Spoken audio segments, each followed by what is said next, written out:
दोस्तों स्वागत है आपका हमारे YouTube channel genius study world में। दोस्तों आशा करता हूँ आप सभी लोग बहुत अच्छे होंगे। आपको पता है प्रीवियस क्लास में जनरल इंग्लिश की हमने नाउन की एक वीडियो डाल रखी है, एक प्रोनाउन की वीडियो हो चुकी है हमारी, एक एडजेक्टिव की हो चुकी है। दोस्तों आज हमारी चौथी क्लास है। ये पार्ट ऑफ स्पीच में जो 8 टाइप्स है दोस्तों हम इसी क्रम से पूरा कर रहे हैं। जिन लोगों ने मेरी पहले की वीडियो नहीं देखी है तो प्लीज उनसे मेरा रिक्वेस्ट है पहले की वीडियो जाके देखें, क्योंकि ये वीडियो 10th क्लास का अगर कोई 12th क्लास का स्टूडेंट है, अगर कोई छोटा स्टूडेंट है या फिर कोई सुपर टेट की तैयारी कर रहा है, अगर सी टेट की तैयारी कर रहा है दोस्तों, उनके लिए बहुत ज्यादा इंपॉर्टेंट होने वाली है। तो हम यहाँ पर जानेंगे वर्ब क्या होता है।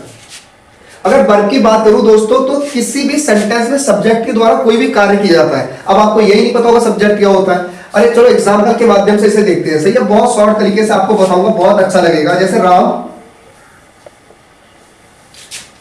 Goes to market. अब दोस्तों ये सेंटेंस आपको अगर इसकी हिंदी निकाली जाए, जो भी लोग सी टेट की तैयारी कर रहे हैं, सुपर टेट की तैयारी कर रहे हैं या फिर यूपी टेट की कर रहे हैं, 10th का स्टूडेंट है वो भी इसकी हिंदी निकाल लेगा कि राम बाजार जाता है। लेकिन मेन चीज हम पढ़ के आ रहे हैं यहाँ पर वर्ब। तो राम यहाँ पर क्या हो गया दोस्तों, सब्जेक्ट हो गया। आपको पता है कोई भी जो कार्य करता है, किसी भी सेंटेंस का मेन पार्ट जो खुद में कोई कार्य करता है उसे क्या बोलते हैं, सब्जेक्ट बोलते हैं। राम हमारा सब्जेक्ट हो गया। अब इस सब्जेक्ट द्वारा काम क्या किया जा रहा है, राम कहां पर जा रहा है, मार्केट जा रहा है। तो यहां पर किसके द्वारा हो रहा है, गोस के द्वारा। गोस क्या हो गई, हमारी वर्ब हो गई। अब आप एक बार बताओ, अगर इस सेंटेंस में हम गोस को हटा दें, केवल राम टू मार्केट, आपको लगता है सेंटेंस फ्रेम हो रहा है? क्या सिमेट्रिसिटी आ रही है या फिर सेंटेंस पूरा हो रहा है? नहीं हो रहा है। तो ये वर्ब किसी भी सेंटेंस का वो पार्ट होता है जिसके द्वारा किसी भी सब्जेक्ट के एक्शन को दर्शाया जाता है। अगले बढ़ के जानेंगे इसके कुछ और एग्जाम्पल क्या क्या होते हैं। जैसे राम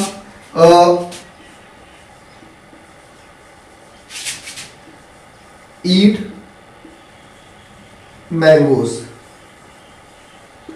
अब यहां पर राम क्या कर रहा है दोस्तों, राम आम खा रहा है। अगर मैं इस ईट को हटा दूं तो क्या राम आम खा पाएगा? या आपको लग रहा है ये सेंटेंस फ्रेम हो जाएगा, राम मैंगोज? नहीं बनेगा।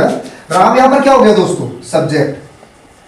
और ये सब्जेक्ट काम क्या कर रहा है, आम खा रहा है। तो ये क्या हो गया, ईट। ये क्या हो गई, हमारी वर्ब। शायद दोस्तों आशा करता हूं अब तक आप वर्ब के बारे में जो बेस है इसका समझ चुके होंगे। लेकिन अब आगे बढ़ते हैं, समझते हैं इसके टाइप को, कितने प्रकार की ये होती है। सही है, बहुत अच्छे से जानेंगे पॉइंट टू पॉइंट। दोस्तों टाइप ऑफ वर्ब की बात आती है तो ये कितने प्रकार की होती है। अगर मोस्टली अगर बात करूं तो ये 3 प्रकार की होती है। एक होता है ट्रांजिटिव वर्ब, ठीक है, एक होता है इंट्रांजिटिव वर्ब और तीसरे नंबर पर होता है ऑक्सिलरी वर्ब। अब इनको विद एग्जांपल किस तरीके से हम समझेंगे, क्योंकि अगर एग्जांपल में क्वेश्चन बनता है तो आप डायरेक्टली तो उसमें लगा नहीं दोगे जब तक आपको पता नहीं होगा कि ट्रांजिटिव वर्ब क्या होती है, इंट्रांजिटिव वर्ब क्या होती है, ऑक्सिलरी वर्ब क्या होती है। तो ये इस क्लास में पूरा डाउट आज आपका क्लियर कर दूंगा। आपको वर्ब वाला जो चैप्टर है, कसम से करो अगर वीडियो छोड़ के ना जाओ आप तो पक्का हो जाएगा। आपको यहाँ से जो भी 2 नंबर या 3 नंबर का बनता है दोस्तों, आप यहाँ से गलत नहीं करने वाले हैं, ठीक है। तो हम बढ़ेंगे, पहले सबसे पहले जानेंगे कि ट्रांजिटिव वर्ब क्या होती है, फिर उसके बाद में जानेंगे इंट्रांजिटिव वर्ब क्या होती है, फिर उसके बाद में ऑक्सिलरी वर्ब क्या होती है, ठीक है। दोस्तों नंबर 1 पे हमारा आता है ट्रांजिटिव वर्ब। इसके बारे में जानेंगे। इसे अगर हिंदी में बात करूं तो बोलते हैं हम सकर्मक क्रिया। जो लोग यूपी बोर्ड वाले हैं उन्हें बहुत अच्छे से ये वाली वर्ब समझने आने वाली है, और दोस्तों जो सीबीएसई वाले हैं उन्हें भी बहुत अच्छे से समझ में आएगी। इसे हिंदी में अगर बात करूं तो बोलते हैं हम सकर्मक क्रिया।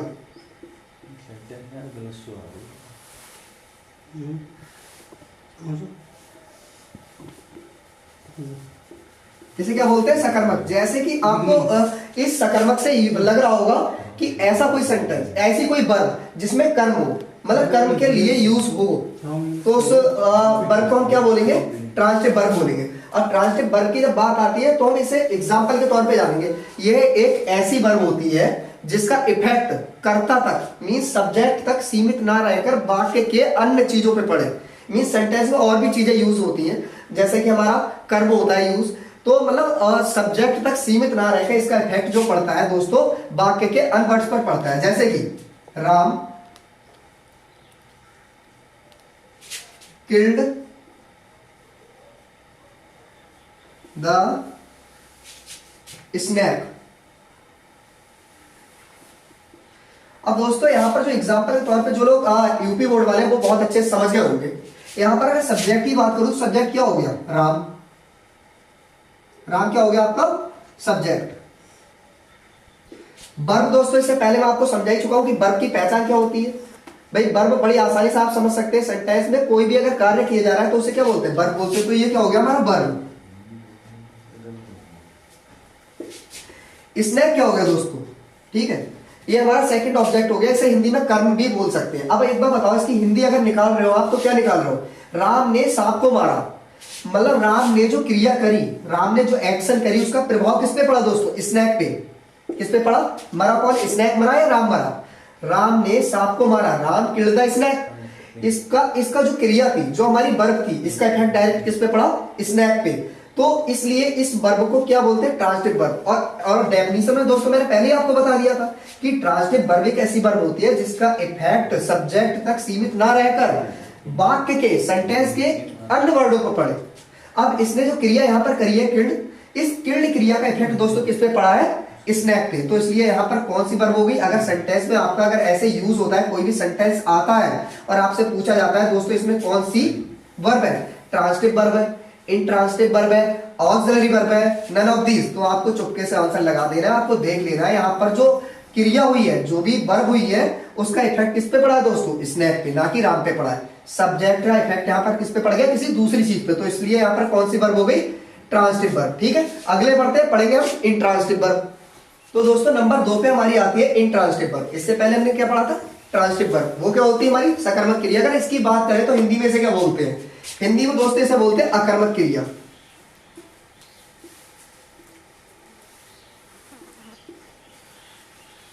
ये होती क्या है, उससे भी ज्यादा सरल है ये। इसमें क्या होता है, इस वर्ब का इफेक्ट ओनली और किस पे पड़ता है, सब्जेक्ट पर। सेंटेंस में अगर यूज होगा इस वर्ब का तो उसका इफेक्ट किस पे पड़ेगा, केवल और केवल सब्जेक्ट पर।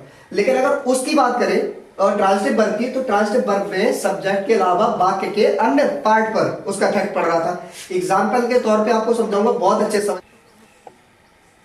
सीता इज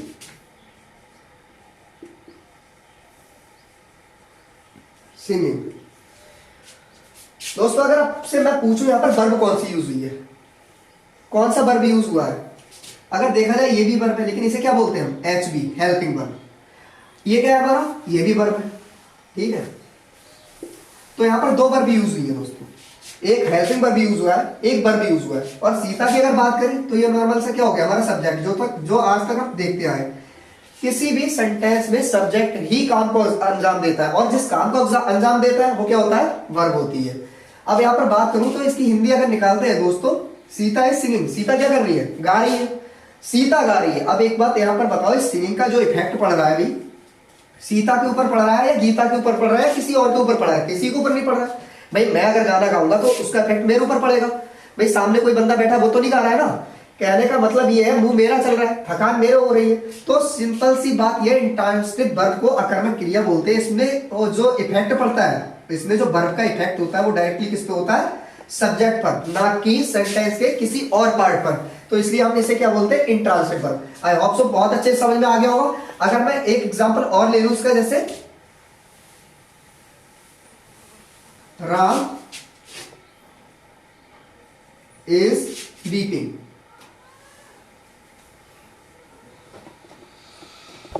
अब यहां पर राम क्या कर रहा है भैया, राम रोने लगा। इस रोने का इफेक्ट उसके मम्मी पापा पे पड़ गया क्या, किसी दोस्त पे पड़ा क्या, भैया रो तो राम रहा है, राम के आंसू निकल रहे हैं। तो ये बहुत इजी, सबसे ज्यादा इजी यही है। इंट्रांजिटिव वर्ब जो होती है इसमें सीधा सीधा इफेक्ट जो होता है, जो भी वर्ब होती है उसका इफेक्ट किसमें पड़ता है, सब्जेक्ट पे। आई होप सो आपको बहुत अच्छे समझ में आ गई होगी। अब बढ़ेंगे हम नेक्स्ट वर्ब पे, जो हमारी 30 नंबर की वर्ब आती है, ऑक्सिलरी वर्ब। नंबर 3 की बात करूं तो नंबर 3 पे हमारा आता है ऑक्सिलरी वर्ब।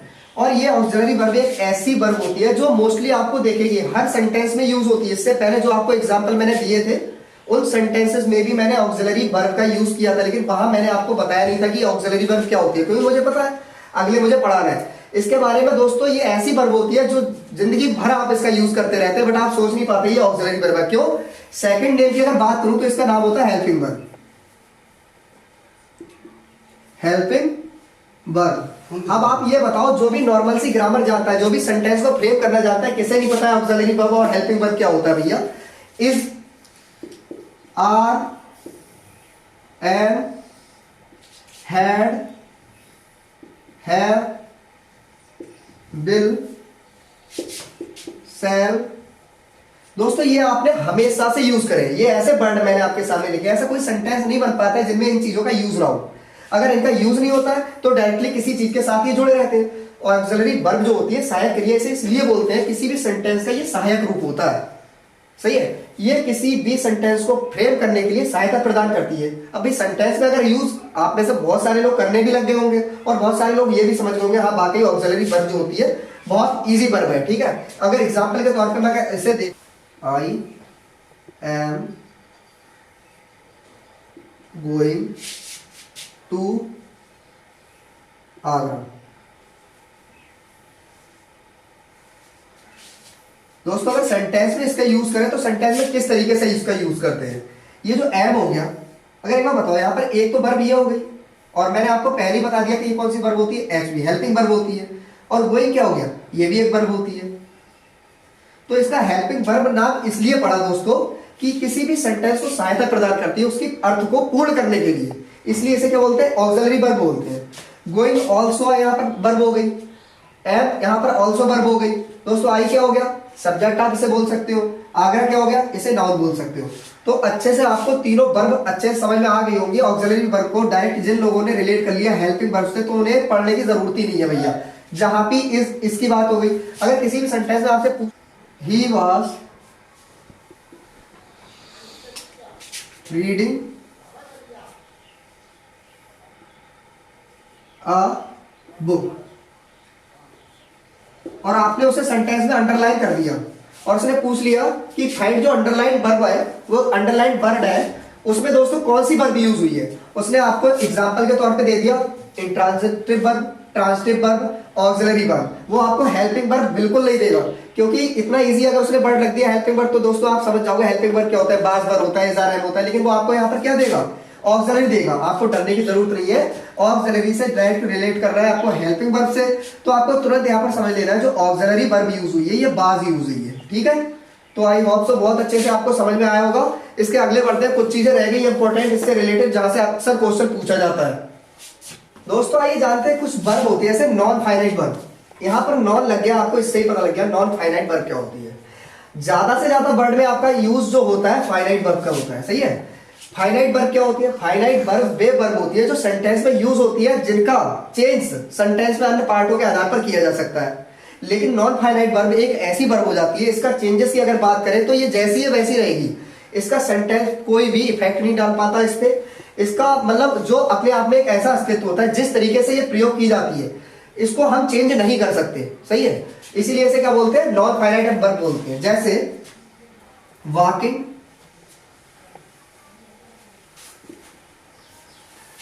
इज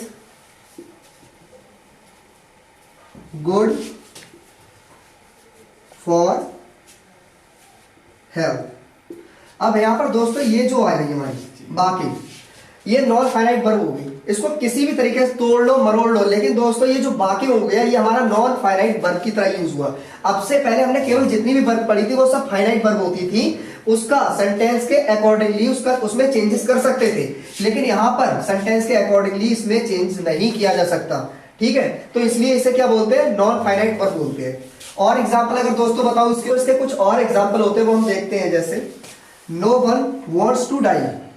अब यहाँ पर जो टू डाई का यूज हुआ है, ठीक है, ये टू डाई जो यूज हुआ है ये नॉन फाइनाइट वर्ब है। अगर आप इसमें चेंजेस करना चाहते हैं तो चेंजेस नहीं कर सकते, अगर चेंजेस करोगे तो दोस्तों सेंटेंस आपका जो है गलत हो जाएगा। और बहुत ईजी है इन्हें पहचानना, जिस तरीके से वॉक के साथ आईएनजी यहां जुड़ गया, आपको देख लेना है तुरंत भैया क्यों क्या हो गया वहां पर, नॉन फाइनाइट। अब यहां पर देखा आपने डाई, डाई तो नॉर्मल आपकी वर्ब होती है, लेकिन यहां पर डाई के साथ यहां पर क्या जुड़ गया दोस्तों, टू, तो आपको तुरंत पहचान लेंगे यहां पर कौन सी वर्ब यूज हुई है, नॉन फाइनाइट वर्ब यूज हुई है। आई सा हिम प्लेइंग, दोस्तों आपको नहीं लग रहा है इसमें प्ले होना चाहिए था, लेकिन प्ले के साथ में डायरेक्टली क्या लग गया, आईएनजी। जब आईएनजी यहां पर लग गया दोस्तों तो ये कौन सी वर्ब हो गई, नॉन फाइनाइट वर्ब हो गई। ये अक्सर एग्जाम में इससे क्वेश्चन बनते हैं। इसके अगले कुछ चीजें बहुत रह गई इंपॉर्टेंट चीजें, लेकिन जानने की कोशिश करते हैं दोस्तों, वीडियो एंड होने वाला है, बस 2-3 चीजें इंपॉर्टेंट वो और समझने की कोशिश करते हैं। तो दोस्तों इसे बेसिक से मैप के द्वारा समझते हैं, नॉन फाइनाइट वर्ब क्या होती है और ये कितने टाइप्स की होती है, इसे समझना बहुत इजी है। वैसे तो अगर इसके बारे में मैं बोलूंगा, अगर ब्रीफली आपको पढ़ाऊंगा तो कम से कम दोस्तों 1 घंटे की वीडियो हो जाएगी, लेकिन एग्जाम में जहां से क्वेश्चन बनता है और किस तरीके से एग्जाम पे क्वेश्चन पूछे जाते हैं, मेरा मकसद है आपको ज्यादा से ज्यादा अच्छे नंबर दिलाना दोस्तों, ना कि आपको इंग्लिश में पीएचडी कराना। तो इन्फिनिटी पहला क्या होता है, इसे बोलते हैं हम इन्फिनिटी। दूसरे नंबर पे दोस्तों हमारा आता है जीरेंड, और तीसरे नंबर पे आता है हमारा पार्टिसिपल। और पार्टिसिपल कितने प्रकार का है दोस्तों, आपको दिख रहा है यहाँ पर, एक तो होता है प्रेजेंट पार्टिसिपल, एक होता है पास्ट पार्टिसिपल, एक होता है परफेक्ट पार्टिसिपल। तो इंफिनिटिव को हम कैसे पहचानेंगे कि सेंटेंस में इंफिनिटिव का यूज कहाँ हुआ है, ठीक है। तो आपको जहां टू दिख जाए और उसके साथ में वर्ब दिख जाए, एग्जाम्पल के तौर पे अगर मैं बता दूं, टू से, टू सिंग, टू प्ले, अगर किसी भी सेंटेंस में दोस्तों इस प्रकार के वर्ड लग रहे हैं और आपको वर्ब के साथ में नॉर्मल सा आपको टू दिखाई दे रहा है, देखो ये वर्ब होगी इसके साथ में टू लगा दिया, ये भी वर्ब होगी इसके साथ में टू लगा हुआ है, ये भी वर्ब होगी इसके साथ में टू लगा हुआ है, आके मीच के आपको वहां पर लगा देना है, यहाँ पर क्या होगा, इंफिनिटी होगा। इसके बाद में बढ़ते हैं जीरंड की ओर। जीरंड क्या होता है, ये भी बहुत इजी है, जिस तरीके से इसको समझना बहुत इजी था इसी तरीके को मतलब इसको भी समझना बहुत इजी है। जैसे एक वर्ब हमने ले ली प्ले और मैं उसमें आईएनजी जोड़ूंगा तो क्या हो जाएगी दोस्तों, प्लेइंग। तो इससे पहचानना बहुत इजी है। जीरंड का अगर कहीं भी यूज हुआ है, अगर किसी भी वर्ब के साथ में दोस्तों आपको आईएनजी का यूज दिख रहा है तो वहां पर क्या होगा, जीरंड होगा। इसी तरीके के होते हैं पार्टिसिपल। ये पार्टिसिपल क्या होते हैं, जो भी प्रेजेंट की, सही है, प्रेजेंट पार्टिसिपल जो होते हैं, प्रेजेंट की जो भी हेल्पिंग वर्ब होती है, पास्ट पार्टिसिपल में पास्ट की हेल्पिंग वर्ब होती है और परफेक्ट पार्टिसिपल में परफेक्ट की हेल्पिंग वर्ब लगी होती है। तो इसे समझना बहुत इजी है दोस्तों। आई होप सो इस क्लास में आपको वर्ब से रिलेटेड जितने भी कंफ्यूज थे वो खत्म हो गए होंगे। और दोस्तों अगर कहीं भी आपको लगता है कंफ्यूजन लगता है तो प्लीज कमेंट बॉक्स में जरूर बताएं, सही है। इंफिनिटिव आपने समझ लिया नॉन फाइनाइट वर्ब में, जीरंड आपने समझ लिया अच्छे से, पार्टिसिपल आपने समझ लिया, और इससे पहले आपने ट्रांजिटिव वर्ब, इंट्रांजिटिव वर्ब और ऑक्सिलरी वर्ब के बारे में जाना था। तो वर्ब का जो चैप्टर होता है दोस्तों इससे बड़ा कुछ भी नहीं आता, इससे बाहर आपका एग्जाम में कोई भी क्वेश्चन नहीं जाएगा। और कोई डाउट है तो दोस्तों हमें कमेंट में आप शेयर कर सकते हैं, बता सकते हैं। तो दोस्तों आई होप सो वीडियो काफी अच्छी लगी होगी, काफी पसंद आया होगा। तब तक के लिए दोस्तों टाटा बाय बाय।